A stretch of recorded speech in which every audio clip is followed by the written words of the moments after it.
Campus EduRénov, le podcast de la rénovation du bâti scolaire. Un programme EduRénov en partenariat avec Rénovacteur.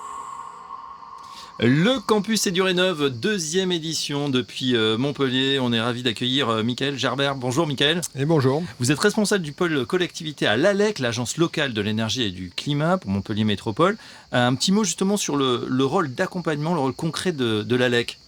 Oui, donc l'ALEC, c'est l'agence locale de l'énergie et du climat. Nous, notamment, on a un pôle au sein de l'agence de 7-8 personnes qui ont des compétences fortes dans le domaine notamment de la rénovation énergétique, de l'énergie, avec des profils un peu différents d'ingénieurs ou d'architectes, et on met à disposition ces compétences à l'ensemble des communes du territoire de la métropole pour renforcer, on va dire, leurs compétences internes côté maîtrise d'ouvrage, notamment dans les projets de rénovation. Et oui, puisque des fois, on le voit, il y a beaucoup une succession de petites communes, évidemment, qui n'ont pas toujours les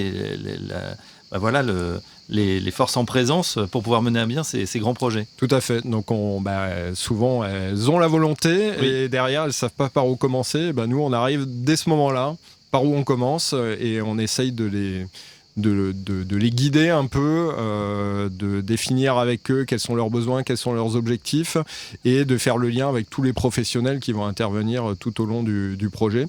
Et donc nous, on intervient idéalement très en amont, et on essaye d'être présent aux étapes clés du projet pour valider qu'il y a une continuité dans l'ambition du projet et qu'à la fin on retrouve la performance et le confort souhaités initialement. Qu'on atteigne les objectifs. Michael, une question justement, quels sont les freins que vous rencontrez dans les communes, peut-être des idées reçues, certaines... des gens qui se disent c'est pas pour nous, on va pas y arriver. C'est quoi le plus grand frein aujourd'hui ? Les mentalités ont quand même bien changé.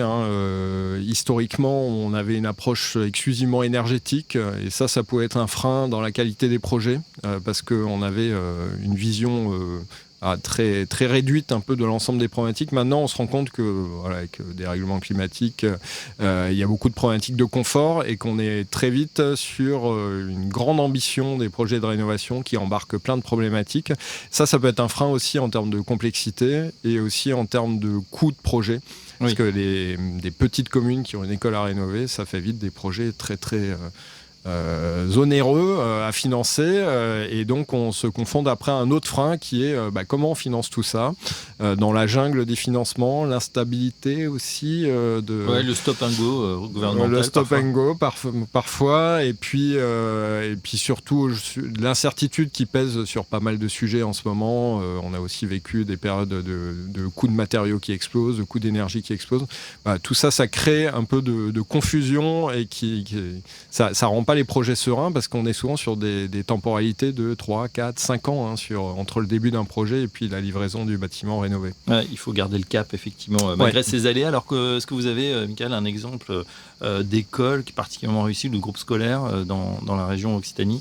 Oui, nous on a la chance d'être sur un territoire qui est quand même assez dynamique, en pleine explosion un peu démographique, on peut dire explosion. Et donc, on a des besoins de construire des écoles, des besoins de rénover, d'agrandir des écoles. Et donc, on a quelques exemples, même au niveau national, là, qui sont présents sur notre territoire, sur la commune de Grabel, sur la commune de Sussargues.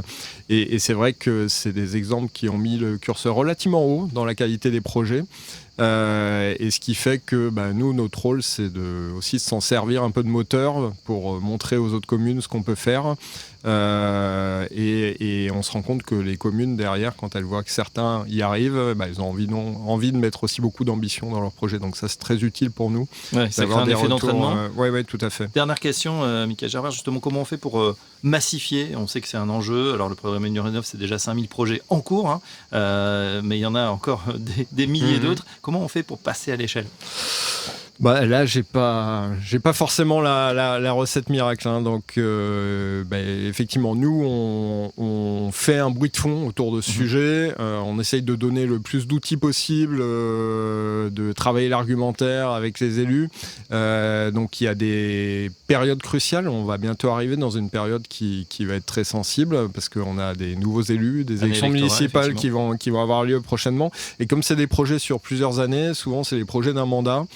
Donc la massification, pour moi, il y a un enjeu qui est qu'elle ait lieu là dans 2 ans et que quasiment toutes les communes se lancent dans des projets de rénovation de leurs écoles. Donc après, à voir où on met le curseur en termes de qualité de projet, d'ambition de projet. Bien sûr. Mais nous, on a vraiment toutes les problématiques qui sont réunies sur le territoire. Donc l'objectif, c'est de les accompagner à aller le plus loin possible. Et voilà, en tout cas, les moyens sont là maintenant. On l'a compris, c'est un bon momentum pour convaincre tout le monde et lancer ces projets avec une mandature qui va bientôt démarrer à nouveau en 2026. Merci, Michael Gerber. Je rappelle que vous êtes responsable du pôle collectivité à l'ALEC, métropole de Montpellier. Et à très bientôt sur EduRénov. Merci. Campus EduRénov, le podcast de la rénovation du bâti scolaire. Un programme EduRénov en partenariat avec Rénovacteur.